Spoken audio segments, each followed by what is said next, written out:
When life gets unpredictable, preparation matters. In medicine, it's all about staying alert, ready for whatever comes through the door. On the road, it's no different. That's why Volvo designs vehicles to help anticipate risk, reduce harm, and protect lives. The Volvo XC90's advanced safety systems inspire confident decisions wherever the road takes you. The Volvo XC90, for life. Proud sponsor of the Pit Podcast. Learn more at volvocars.ca/safety. This is a big story in this province, right? When it's not just an online retailer, it's the online retailer decides to bow out in a big way. Let's welcome Mustafa Henaway onto the show, an organizer at the Immigrant Workers Center, represents some of the Amazon workers in Quebec. Mustafa, thanks for coming on. Thank you, Elias, for having me on this morning. What's your reaction to this news? I mean, it's sad.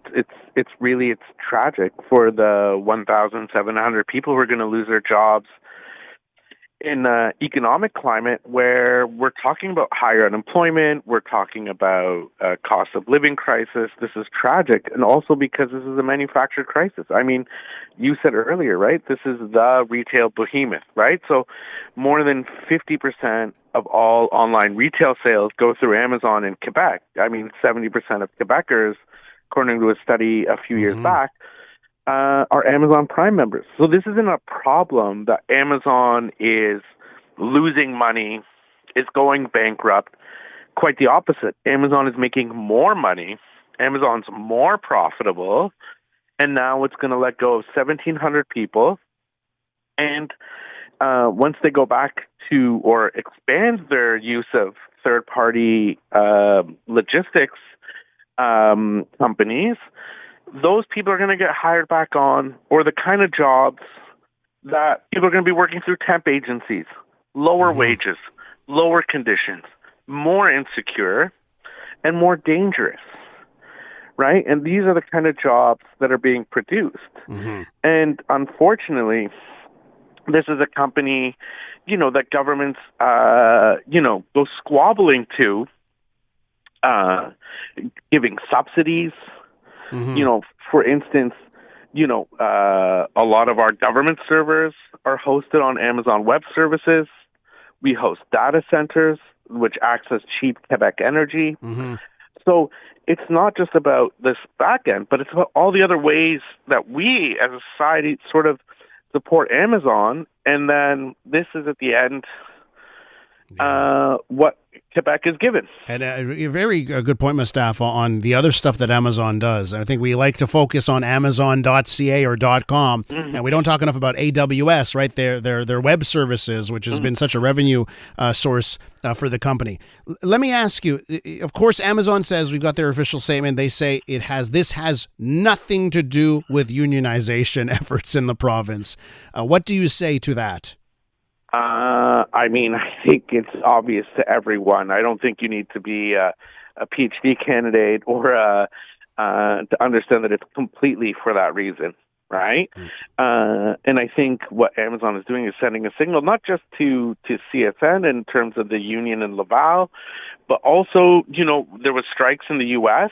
In December. So this is clearly an effort to send a signal to all the unions that we're at war. And it's very interesting this comes 2 days after sort of the Trump inauguration and Jeff Bezos standing behind Trump, is that this very pro-employer agenda is coming to fruition. So it's completely, it's not just about attacking directly the union at Laval.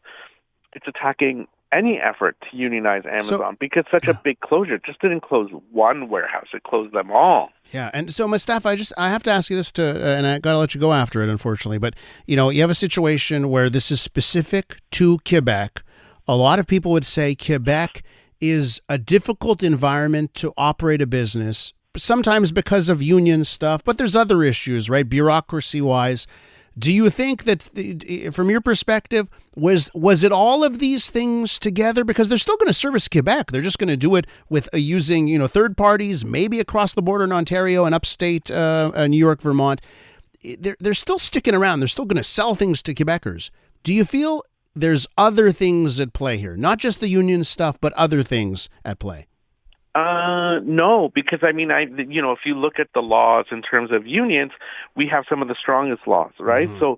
So, despite even unions being involved in, let's say, in other warehouses in Europe, this would have been the first collective agreement globally for Amazon.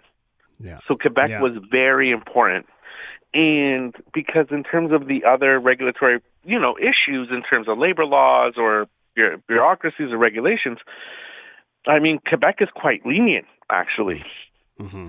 So Amazon has had free will to do as they please, and this is still the second largest market in Canada for Amazon. So it's not, again, it's really about the union and not about other issues that Amazon is sort of claiming, because in terms of they have a better operating environment. They've been given,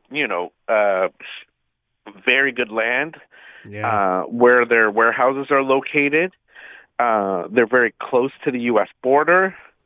They're situated geographically in ways that a lot of other places aren't. So in terms of their of being in Quebec, it's very profitable. It's very lucrative. Well, we'll see what happens here if it just turns out that all of these warehouses and other delivery sites and all that just end up in a third party's hands, and they just try and do business as usual while paying out less to employees. We'll see how this shakes out. Mustafa, want to thank you so much for coming on. Thank you. Mustafa Henaway is an organizer at the Immigrant Workers Center, represents some of the Amazon workers here in Quebec.